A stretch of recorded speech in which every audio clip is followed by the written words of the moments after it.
So open చేయగానే అఘోరా అందరూ కాశీలో ఒక పెద్ద గుహలో అంతా తపస్సు చేస్తూ ఉంటారు. అందులో అఘోరాలకు అధిపతి గురువుకి ఒక పెద్ద ప్రమాదం వస్తుంది అని ఆయన దివ్య దృష్టికి కనపడుతుంది కాబట్టి ఆయన చాలా కంగారు పడిపోయి కళ్ళు తెరుస్తాడు కోపంగా. అప్పుడు ఆయన చాలా భయపడి వెళ్ళి శివుడి లింగం దగ్గరికి వెళ్ళి అక్కడ కూర్చొని ఇలా అంటాడు. గురువు వచ్చేసి శివుడితో చెప్పుకుంటాడు, స్వామి పరమేశ్వర ఏంటిది, ఏంటి తండ్రి నువ్వు నాకు చూపించిండేది నిజమా, మళ్ళీ అలా జరగబోతోందా, నాకు నా దివ్య దృష్టికి కనపడిండేది నిజంగా జరగబోతుందా స్వామి అని అడుగుతాడు అతను. ఆ గురువు అయితే అడుగుతాడు, అప్పుడు చెప్పు స్వామి నాకు నిజంగా కలలో కనపడిండేది, నా దివ్య దృష్టి కనపడిండేది జరుగుతుంది అని అనగానే అది అక్కడ ఒక పెద్ద మెరుపు వచ్చి ఆ మెరుపు ఎల్లో కలర్గా మారి అప్పుడు అందులో నుంచి శివుడిది వాయిస్ అయితే వినబడుతుంది. ఒకవేళ ఆ ప్రమాదానికి ఎదురు వెళ్ళి ఢీ కొట్టేవాడు ఎవరున్నారు శివ అని శివుడిని అడుగుతారు. అప్పుడు మన గురువు గారు అప్పుడు ఆయనకి ఎదురుగా ఒక పెద్ద ఎల్లో కలర్లో ఉన్న శక్తిలో శివుడి వాయిస్ వినపడుతుంది. ఇలా ఆ శివుడు గురువుకి చెప్తాడు. అప్పుడు శివుడు వచ్చేసి, చూడు భక్త, ప్రతి సమస్యకి పరిష్కారం ఉంటుంది, కానీ ఈ సమస్య ఎక్కడ అంతమైందో మళ్ళీ అక్కడే ఊపిరి పోసుకుంది. ఇంతకు ముందు ఆ సమస్యని ఎవరైతే పరిష్కరించారో వాళ్ళే మళ్ళీ వచ్చి ఇప్పుడు వచ్చే ఆ పెద్ద ప్రమాదాన్ని ఎదుర్కొని అంతం చేయాల్సి ఉంటుంది. దానికి నా అంశతో పుట్టిన ఆ బాలకుడు రావాలి. ఆ బాలకుడి చేతుల మీదుగా ఎవరైతే ఇంతకు ముందు మిమ్మల్ని కాపాడి రక్షించాడో ఆ బాలకుడే మళ్ళీ వస్తాడు, సమస్యని అంతం చేస్తాడు అని గురువుకి చెప్తాడు ఆ శివుడి వాయిస్ అయితే. గురువు, స్వామి ఆ బాలకుడు ఇప్పుడు ఎక్కడ ఉన్నాడు, ఎప్పుడు వస్తాడు చెప్పండి ఈశ్వర అని శివుడిని అడిగితే ఆయన ఇలా చెప్తాడు. శివుడు, ఆ సమస్య పెను ప్రమాదంగా మారి ఆ బాలకుడు ఎక్కడికి వచ్చేటట్టుగా చేస్తుంది. అంతవరకు మీరు అంతా నా భక్తుల్ని కాపాడాల్సి ఉంటుంది. ఆ బాలకుడు వచ్చేంత వరకు మీరు వాళ్ళకి అండగా ఉండి చూసుకోవాలి అని నేను చెప్తున్నాను అని శివుడు అయితే చెప్తాడు. చెప్పి ఆ వెలుగైతే మాయమవుతుంది. సో తర్వాత ఏం జరుగుతుందో మనమైతే నెక్స్ట్ ముందుకెళ్దాం. అప్పుడు ఆ గురువు అయితే శివుడికి అయితే ఆకాశం వైపు చూసుకుంటూ చెప్తాడు, చూడు స్వామి, నువ్వు చెప్పినట్టే మేము వాళ్ళని అయితే కాపాడుతాం, వాళ్ళకి అండగా ఉంటాం. ఎంతవరకు అంటే ఆ బాలకుడు వచ్చేంతవరకు వాళ్ళని మేము జాగ్రత్తగా కాపాడుకుంటాం. నువ్వు ఇచ్చిన మాటకి మేము కట్టుబడి ఉంటాము. ఆ బాలకుడిని రప్పించాల్సిన బాధ్యత నీదే. అంతవరకు మేము వీళ్ళని ఆ ఊరిని ఆ మనుషుల నుంచి కాపాడుతాం మేము అని అతనైతే గురువు ఇది నా ఆన అని అతను చెప్తాడు. అంటే నీకు మాట ఇస్తున్నాను తండ్రి పరమేశ్వర, వాళ్ళని నేను కాపాడుకుంటాను. ఎంత జాగ్రత్తగా కాపాడుకోవాలో అంత ఎక్కువగా జాగ్రత్తగా కాపాడుకుంటూ చెడ్డ వాళ్ళ నుంచి నేనైతే వీళ్ళందరినీ కాపాడుతాను. ఎప్పుడు వరకు అంటే నువ్వు ఆ బాలకుని ఇక్కడ పంపించేంత వరకు నేనైతే ఎదురు చూస్తూ ఉంటాను, అంతవరకు కాపాడుతూనే ఉంటాను అని చెప్పి ఆ తర్వాత మళ్ళీ ఆ బాలకుడు వచ్చిన తర్వాత ఈ సమస్యని ఆయన చేతిలో పెడతాను అని అప్పుడు చెప్పి ఇంకా అక్కడి నుంచి వెళ్ళిపోతాడు. వెళ్ళిపోయిన తర్వాత వీళ్ళైతే అందరూ ఎవరైతే ఉంటారో మిగతా ఘోరాలంతా ఉండి వాళ్ళైతే వచ్చి అడుగుతారు, ఏమైంది స్వామి, ఏమైంది, ఎందుకు అలా మీరు చాలా ఆలోచిస్తున్నారు, ఏమైంది, ఏమైనా ప్రమాదమా, మళ్ళీ ప్రమాదం వస్తుందా, ఎవరికి వస్తుంది, కాపాడేది ఎవరు అని వాళ్ళైతే అడుగుతారు. అలా అందరూ ఇలా అడగగానే అతనైతే చెప్తాడు, అవును, ఒక పెను ప్రమాదం అయితే రాబోతుంది, ఈసారి చాలా తీవ్రంగా మన ముందుకైతే వస్తుంది. ఆ పెను ప్రమాదాన్ని అడ్డుకునే శక్తి గల వ్యక్తి త్వరలోనే ఇక్కడికి రాబోతున్నాడు. కాకపోతే మనం చేయాల్సిన పని ఒకటైతే ఉంది. ఆ పరమశివుడు మనకైతే ఒక పనిని అప్పగించాడు. సో దాన్ని మనమైతే చాలా జాగ్రత్తగా నెరవేర్చాల్సి ఉంటుంది, ముందుకు తీసుకువెళ్ళాల్సి ఉంటుంది. కొంతమందిని కొంతమందిని మనమైతే కాపాడాల్సి ఉంటుంది అని ఆ దేవుడైతే మనకి చెప్పాడు. కాబట్టి వాళ్ళనైతే మనము చాలా జాగ్రత్తగా కాపాడుకుంటూ ఆ ఊరిని, ఆ ఊరిలో ఉన్న జనాల్ని కంటికి రెప్పలా చూసుకుంటూ మనమైతే వాళ్ళని ఒక రక్షణ కవచంగా మనము కాపాడుకుంటూ ఉంటే ఎవరైతే మనల్ని రక్షించడానికి ఆ బాలకుడు వస్తాడో ఆ బాలకుడు వచ్చేంత వరకు మనమైతే వీళ్ళని జాగ్రత్తగా చూసుకోవాలనేదే శివుడు ఆజ్ఞ. సో మనమైతే ఈ రోజు నుంచి ఆ పని అయితే మొదలు పెట్టాలి అని వాళ్ళైతే ఓం నమ శివాయ అని వాళ్ళైతే పనిని ఇంకా స్టార్ట్ చేస్తారు. వాళ్ళు అంటే పనిని మొదలు పెడతారు. అక్కడికి ఆ ఊరికైతే వాళ్ళు బయలుదేరుతారు. ఇంక అప్పటి నుంచి ఇక్కడి నుంచి ఇంకా చాలా చాలా అంటే మనము చాలా చేయాల్సి ఉంటుంది. వాళ్ళని ఎంత జాగ్రత్తగా కాపాడుకోవాలంటే అంత జాగ్రత్తగా కాపాడుకోవాలి. వాళ్ళని ఎవరిని కలవనీయకూడదు. అండ్ ఒక భయంకరమైన ముఠా నుంచి మనమైతే వీళ్ళని రక్షించుకోవాల్సి ఉంటుంది. వాళ్ళ చేతుల్లో వీళ్ళ ప్రాణాలు ఉన్నాయి కాబట్టి వీళ్ళకి ఏమీ కాకోకుండా చూసుకుంటేనే ఆ శివుడికి ఇచ్చిన మాట మనం నిలబెట్టుకోగలం. లేకపోతే శివుడి కోపానికి మనం గురి అవ్వాల్సి ఉంటుంది అని అయితే ఆ గురువు అయితే చెప్తాడు వీళ్ళందరికీ. అలాగే గురువు గారు మనము అలాగే చేద్దాం, వెంటనే పోదాము అని వాళ్ళందరూ అంటారు. ఆ తర్వాత వెంటనే వాళ్ళు బయలుదేరుతారు ఆ ఊరికి. ఊరికి వాళ్ళు నడుచుకుంటూ వెళ్తారు. వాళ్ళు ఏ కారు, ఏ బస్సు ఏది ఎక్కరు. వాళ్ళు నడుచుకుంటూనే వెళ్తారు. ఒక 3 రోజుల్లో ఆ ఊరికి అయితే చేరుకుంటారు. ఆ తర్వాత ఏం జరుగుతుందో చూద్దాం. అప్పుడు వాళ్ళైతే అలా ప్రయాణం కొనసాగిస్తూ ఉంటారు. అప్పుడైతే అందులో నుంచి ఒక అఘోర అయితే అడుగుతాడు, కాదు స్వామి, ఇంతకుముందు అంతమైపోయిన ఆ సమస్యనే మళ్ళీ ఎలా మొదలవుతుంది అనగానే అతనైతే చెప్తాడు, గురువు, సమస్యకి పరిష్కారం దొరికి అది అంతమైపోయింది అనుకున్నాం, కానీ అదే సమస్య మళ్ళీ పెను ప్రమాదంగా మారి అంతే వేగంగా మన ముందుకైతే వస్తుంది. మనం ఇప్పుడు ఎవరినైతే కాపాడమని ఆ పరమశివుడు మనకి ఆజ్ఞ ఇచ్చాడో వాళ్ళ ప్రాణాలు ఒకరి చేతిలో ఉన్నాయి. వాళ్ళని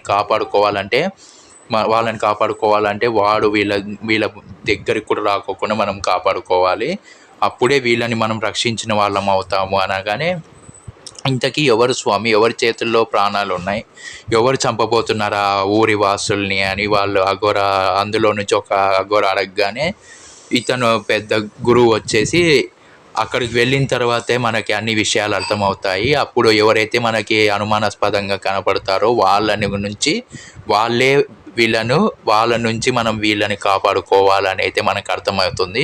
అయినా కూడా సరే, మనమైతే మన జాగ్రత్తలో మనం ఉందాము. వాళ్ళని కాపాడుకుంటూ మనమైతే ఆ ప్రాబ్లంని కొంచెం పక్కకి మళ్ళీ ఇచ్చేటట్టు చూద్దామని అయితే వాళ్ళకి ఆ అఘోర అయితే చెప్తాడు. ఆ గురువు అయితే చెప్పగానే వీళ్ళందరూ అలాగే స్వామి అని వీళ్ళు కూడా అంటారు. అప్పుడు అందులో నుంచి ఇంకొక అఘోర వచ్చేసి, స్వామి, ఇంతకీ ఆ శక్తివంతమైన వ్యక్తి ఎవరు, ఆ బాలకుడు ఎవరు, ఎక్కడున్నాడు, ఎప్పుడే వస్తాడు అని అయితే ఆ గురువుని ప్రశ్నిస్తాడు. అప్పుడు ఆ గురువు వచ్చేసి, మనం ఇప్పుడు ఆ బాలకుడి వివరాలు మనం తెలుసుకుందాం, అంజనం వేద్దామని అతనైతే అంజనం వేస్తాడు.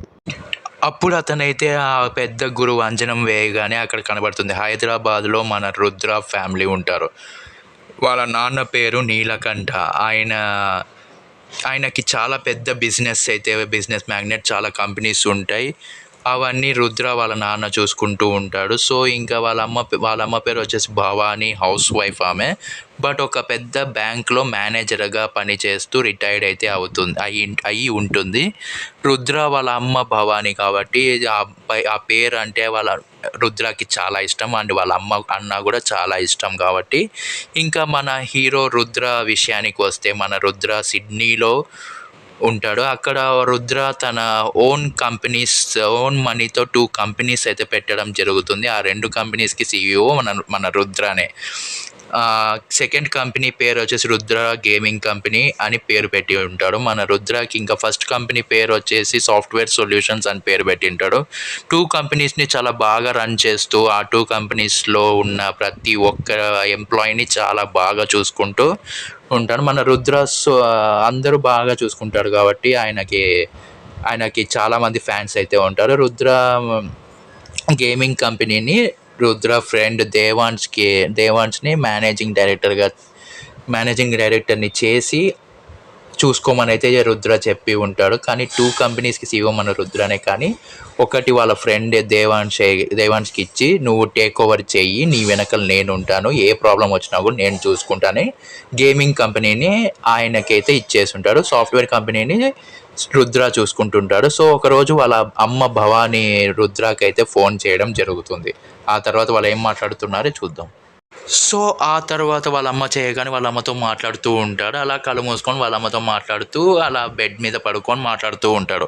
అప్పుడు అతనికైతే రుద్రకైతే ఒక కళ అయితే వస్తుంది. ఎప్పుడు కళ్ళు మూసుకున్నా సరే ఒక కళ అయితే వస్తూ ఉంటుంది. ఎవరో అఘోరాల్ని ఇతను కాపాడుతున్నట్టు, ఏదో శివుని ముందర శివుని మొక్కుతున్నట్టు, ఎవరినో చంపుతుంటే ఇతను అడ్డం వెళ్ళినట్టు, ఎవరినో కొడుతున్నట్టు, చంపుతున్నట్టు ఇలాగైతే ఇతనికి ప్రతిసారి వస్తూ ఉంటుంది. అండ్ ఆ కళలో వచ్చేసి ఒక అఘోరాని కాపాడి ఒక అఘోరా ఇతన్ని కాపాడేందుకు ప్రాణాలు అర్పించడం కూడా ఆ కళలో అయితే వస్తూ ఉంటుంది. అతను ఉన్నట్టుండి మళ్ళీ వాళ్ళ అమ్మతో మాట్లాడుతూనే ఇదంతా కళ అయితే వస్తుంటుంది కాబట్టి ఉన్నట్టుండి ఉలిక్కిపడి లేస్తాడు. లేచిన తర్వాత అప్పుడు వాళ్ళ అమ్మ ఏమైందిరా, ఎందుకు అంత గట్టిగా అరిచావని వాళ్ళ అమ్మ ఫోన్లో నుంచి అడుగుతుంది. ఏం లేదమ్మా, వేరే ఫోన్ వస్తుంది, నేను మళ్ళీ చేస్తాను నీకు అని అయితే కాల్ అయితే కట్ చేయడం జరుగుతుంది. అప్పుడు అతనైతే ఎవరిది, ఎందుకు ఇలా వస్తుంది, నాకు ప్రతిసారి ఇలాగే వస్తుంది, అసలు ఆ అఘోరా ఎవరు, నా కోసం ఆయన ప్రాణాలు ఇవ్వడం ఏంటి, అండ్ ఆ జనాలు ఎవరు, అది ఏ ఊరు, ఏమీ అర్థం కావడం లేదు నాకు. ఆ శివుడి పెద్ద విగ్రహం అయితే ఉంది, అది ఎక్కడ ఉంది, ఏ ప్లేస్లో ఉంది అనేది మనం తెలుసుకోవాలి అని అయితే అతను నెట్లో సెర్చ్ చేయడం జరుగుతుంది. అది వచ్చేసి ఒక మారుమూల గ్రామం అది.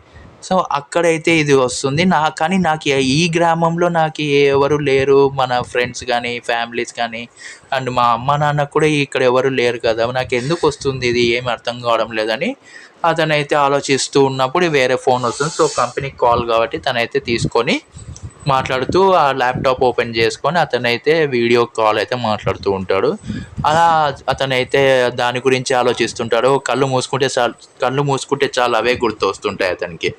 అందుకు అతను సరిగ్గా కాన్సన్ట్రేషన్ చేయలేకపోయి ఆ మీటింగ్ అయిపోతానే ల్యాప్టాప్ అయితే ఆఫ్ చేసేసి తను ఇంకా ఆ ఫేస్ని ఏదైతే ఆ ఘోర ఇతన్ని కాపాడి అతను చనిపోతున్నాడో ఆ అఘోరా ఫేస్ని అయితే వేయడం జరుగుతుంది. ఆ ఫేస్ని వేసిన తర్వాత అతను చూసి ఆశ్చర్యపోతాడు. అసలు అతనికి కూడా అర్థం కాదు ఎలా వచ్చింది ఇంత.